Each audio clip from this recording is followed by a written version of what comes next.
नमस्कार दोस्तों, मैं Atul Kumar Atul sir coaching classes में आपका स्वागत करता हूं। जैसा कि आप लोगों ने अभी तक क्लास 10 का हिंदी बहुविकल्पी के प्रश्नों को देखा, आज मैं आप लोगों के सामने कक्षा 10 की गणित का बहुविकल्पी प्रश्नों का 10 लेकर आया हूं। अगले दिन आपको 11 से 20 तक बताऊंगा, लेकिन सबसे पहले मैं थोड़ा हट जाता हूँ। आप लोग स्क्रीनशॉट ले लीजिए, नेक्स्ट फिर अभी जब टिक लग जाएगा तब स्क्रीनशॉट ले लीजिएगा और चैनल को जरूर सब्सक्राइब कर लीजिएगा, ठीक है। देखिए आपके सामने है दोस्तों, पहला क्वेश्चन है निम्नलिखित संख्याओं में परमेय संख्या। देखो, परमेय संख्या होगी, निम्नलिखित संख्याओं में परमेय संख्या होगी, मतलब आप लोग पता है कि परमेय संख्या क्या होती है। जो संख्याएं p/q के रूप में लिखी जाती हैं और q बराबर नॉट इक्वल टू 0 होता है तो वह परमेय संख्या होती है, ठीक।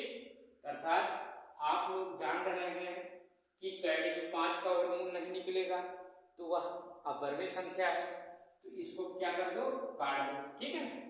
आपके सामने दूसरा ऑप्शन दिया है, कैडी में 1 दिया है, तो कैडी में 1 का वर्गमूल नहीं निकलेगा, मतलब निकलता है वो कैडी में नहीं रहता है, तो खाली, तो ठीक है, ये ऑप्शन लगभग सही दिख रहा है।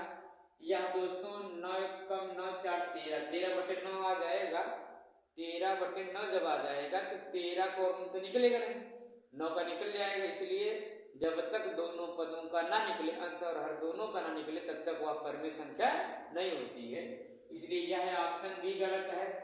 आपके सामने ये वाला, ये देखिए, आपको लग रहा होगा कि कैडी 2.5 दिया गया तो यह ऑप्शन सही था। नहीं, यह ऑप्शन गलत है, क्योंकि जब इसको हम लोग दशमलव हटाएंगे तो हमारे पास मिलेगा 25/10। हमको 25 का वर्गमूल 5 मिल जाएगा, 25 का वर्गमूल 5 मिल जाएगा, लेकिन 10 का वर्गमूल नहीं मिलेगा, कैडी में ही रहेगा। इसीलिए यह ऑप्शन भी गलत है, ठीक। तो आपके सामने यह वाला ऑप्शन गलत हो गया, ठीक है। तो इसको आप हमारा मतलब पहले में दूसरा वाला सही है, पहले कौन सही है, दूसरा वाला। ऐसे प्रश्न आपको देखने के जरूर मिलेंगे, इसलिए इसको जरूर से जरूर आप लोग रिपीट कर डालिएगा 1 या 2 बार। निम्नलिखित में परमेय संख्या है। अब इसमें परमेय संख्या कौन है, तो इनमें देखिए, जब जो संख्याएं दशमलव के बाद जो संख्याएं बार बार आती हैं वह परमेय संख्या होती है, ठीक। अब देखिए, दशमलव के बाद संख्याएं जो बार बार ये देखिए आ रही है, ये देखिए जोड़ा मारा है ना, तो ये परमेय संख्या, ये क्या है, परमेय संख्या। ये तो अपरमेय संख्या, क्लियर है, या भी अपरमेय संख्या है, ठीक। ये तो अब दशमलव हटाएंगे तो सिग्मा वाला भी हो जाएगा, इसलिए ये भी अपरमेय संख्या है, ठीक। आगे चलते हैं। संख्या दे रहा है, संख्या n² - 1 8 से विभाज्य होती है यदि n एक पूर्णांक प्राकृतिक संख्या कौन होगी, पूर्णांक है कि प्राकृतिक संख्या है, विषम संख्या है कि सम संख्या है। तो देखो, यह क्या है, विषम संख्या है। ये क्या है, विषम संख्या है। ये दोस्तों ये सब गलत है, ये सब क्या है, गलत है, ठीक। तो आगे क्वेश्चन नंबर 4 पे आ जाइए। 65 और 117 के HCF को 65m - 117 के रूप में व्यक्त किया जाए तो, कह रहा व्यक्त किया जाए तो यम का मान क्या होगा, यम का मान क्या होगा, तो 4 होगा, 2 होगा, 1 होगा, 3 होगा। तो इनको हम लोग क्या कर दिए हैं, इनका HCF निकालेंगे। पहले क्या करेंगे, HCF यानी 65m - 117। और देखो 65 और 117 के HCF जब निकालोगे तो देखो ऐसा निकलेगा, 65 और 117 का HCF निकालोगे तो करना ले जाओ, यहाँ आ जाएगा 7 में 5 ये 2, 11 में 6 गए 6 5 11 52 आ गया। फिर देखो 65 यहाँ उठा के ले आएंगे, ये वाला पैसा नहीं आया, फिर 52 एक कम 52 हो जाएगा। आप 5 में से 2 ये 3, 6 में से 5 ये 1, 13 बचा। अब आप 13 से इस 52 से भाग करा दीजिए, ठीक है। तो आपके पास 13 जगह 52 आ जाएगा। ये कट गया ना, जब कट गया तो यह 13 यहाँ ले जाकर रखेंगे, यही मासा होगा। 13 क्या है, मासा है, यहाँ ले जाकर रख दीजिए। अब 65 यम बराबर 13, इसको उठाकर इधर ले चलेंगे प्लस 117 हो जाएगा 65 यम, 7 3 10 1 1 1 2 1 3 130। तो यम बराबर हमारे पास आ जाएगा 130 बटे 65, 65 दूना 130 होता है, 65 दूना कितना होता है 130। तो यम का मान कितना आ गया, 2 आ गया। यम का मान कितना आ गया, 2 आ गया। कहाँ है, यहाँ देखिए, यम का मान 2 आ गया, यानी यह ऑप्शन यही वाला सही है, यानी 2 यही ऑप्शन सही है। ठीक है, ये वाला ऑप्शन इसको आप नोट कर लीजिएगा, ये वाला ऑप्शन सही है। अगला कह रहा है यदि दो धनात्मक पूर्णांक a और b, यदि 2 धनात्मक पूर्णांक a और b की बात कर रहा है, a और b की बात कर रहा है। ठीक, इसको मिटा लेते हैं।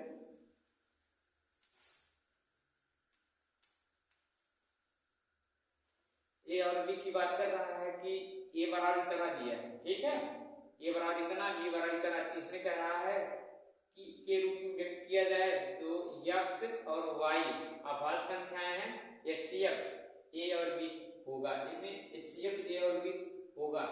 तो आप क्या करिए, a बराबर आपके सामने दिया ही है, x की 3 घात y की 2 घात। अब देखो, फिर b बराबर दिया है, x अकेला है, y 3।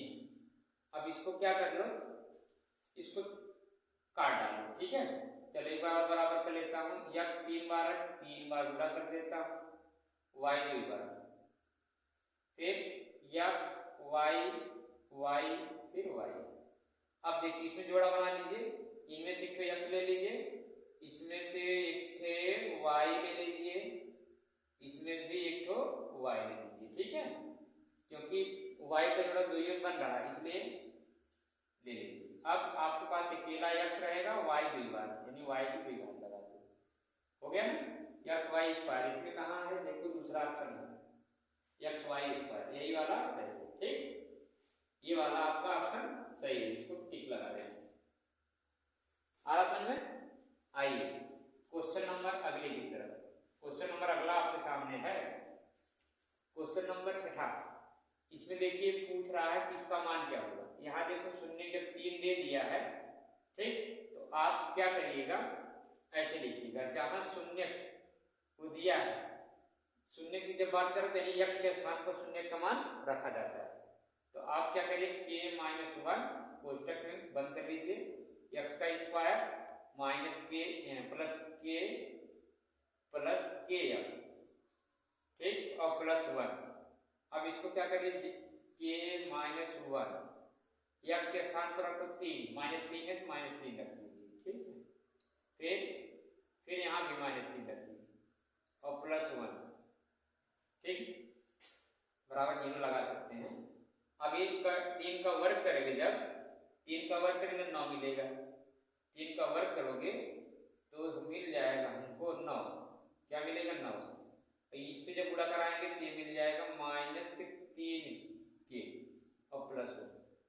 अभी इनका गुणा इनमें कराएंगे तो हो जाएगा 9 के और 9 का 9 -3 के, है -3 के और प्लस 11 प्लस 1। ठीक है, क्योंकि प्लस माइनस माइनस हो गया, और 9 में 3 निकालेंगे 3, और देखिए उसके बाद -9 और प्लस 1, 9 3 के 6 के, उसके बाद माइनस प्लस माइनस 9 से 8, तो आपके सामने आ जाएगा 6 के -8। जब बराबर किया जाएगा 6 के बराबर 8, तो कट जाएगा 8 बटे 6 आ जाएगा। 8 बटे कितना आएगा, 6 आएगा, तो 3 दूनी 6 होता है, 4 दूनी 8। तो ऑप्शन पहला वाला सही, ऑप्शन कौन वाला सही है, पहला वाला। ठीक है, देखो 4 बटे 3 आएगा, ऑप्शन पहला वाला सही है। ठीक, इसको देख लीजिएगा, टी सिर्फ लगाना है इसलिए। अब शून्य की बात कर रहा है, शून्य -3 और 4 वाला द्विघात बहुपद है, इसमें कौन सा है? 4 ऑप्शन दिए गए, ये होगा, ये होगा, ये होगा। तो आप लोग सूत्र बनाने वाला आप लोग जानते होंगे कि x का square minus alpha plus beta और प्लस अल्फा बीटा, यही होता है ना, यानी गुणा रूप में रहता है। तो x का स्क्वायर अगर रखेंगे हम लोग, देखिए अल्फा प्लस बीटा अर्थात 4, ठीक, और प्लस 3, फिर यहाँ x है, x और प्लस 4 गुणे -3। जब इसको रखेंगे तो बताइए क्या होगा? x का स्क्वायर 4 में 3 1 x, चाहे x लिखो, और प्लस माइनस माइनस 12 बराबर 0। यानी ऑप्शन नंबर कौन सही हो रहा है इसमें बताइए? ऑप्शन नंबर 1 सही हो रहा है, ऑप्शन नंबर 1 सही हो रहा है, ठीक है। अब इसको आप लोग समझ गए। अब आपके सामने क्या एक आयत का परिमाप इतना है, ठीक, तो इसमें 1.5 गुना है तो दोस्तों 15 होगा, क्या होगा? 15 होगा, ठीक है ना। इसको लगा लीजिएगा, ये 15 वाला, इसको अब हम विस्तार से बता देंगे अगले वीडियो में। ये 15 होगा कंफर्म, ठीक। 9 आपके पास आ जाइए, x का x गुणा करोगे x स्क्वायर आएगा, और 8 गुणा 8 कराओगे 64 हो जाएगा, ठीक। तो x बराबर हो जाएगा 64, और 64 फॉर्मूला क्या आ जाएगा? प्लस माइनस 8, क्योंकि ये 2 अंकों में, तो प्लस माइनस 8 कहाँ है? ये वाला, देखिए तीसरा ऑप्शन, ठीक। तो इसको नोट कर लीजिएगा। अब आपके सामने 10वां क्वेश्चन आ जाता है। 10वां कह रहा है कि जो इनके मूल है बताइए, इनके जो मूल दिए गए ये दिए गए हैं, इतना इतना इतना, ठीक। तो आपके पास x, देखो x -3 बराबर 0 रखा गया है, तो एक बार यह x इनके, यह 0 इनके साथ आएगा तथा 0 हो जाएगा। फिर यह इनके साथ जब रहेगा तो x बराबर हो जाएगा 0, इधर ये माइनस में प्लस 3, यानी x का मान 3, ठीक। यानी x बराबर होगा 0 होगा और 3, 0 होगा और 3 होगा। ऑप्शन नंबर 4 सही है, ऑप्शन नंबर 4 सही, 0 और 3, ठीक। इसको आप अब स्क्रीनशॉट मान लीजिए, हम हट जा रहे हैं, ठीक। स्क्रीनशॉट ले लीजिए और लगा लीजिए, इसको उतार लीजिएगा। 10 क्वेश्चन आपके सामने है। दोस्तों इस चैनल को, मेरे चैनल को यदि आप लोग सब्सक्राइब नहीं किए हैं, सब्सक्राइब कर लीजिएगा और अपने दोस्तों के पास शेयर जरूर कर लीजिएगा, ठीक। और इसको 2-3 बार जरूर देख डालिए, क्योंकि 100 में से, अब क्या कहें, 100 में से 100% में से जान लीजिए कि 82% इसी टाइप के क्वेश्चन मिलेंगे आपको, अंक परिवर्तन हो जाए। क्योंकि मैथ तो आप लोग जानते हैं कि हम 1 + 1 कर दें तब भी तो होगा, यानी प्लस आप जान जाएं, उसी प्रकार ये वाला मैथ सब फार्मूला वही रहेगा, अंक सिर्फ परिवर्तन हो जाएगा, ठीक। इसको रिपीट करके हम परीक्षा में चलेंगे, ठीक है। तो आप लोग इसको जरूर से जरूर रिपीट कर लीजिएगा और मेरे चैनल को सब्सक्राइब कर लीजिएगा अगली वीडियो पाने के लिए।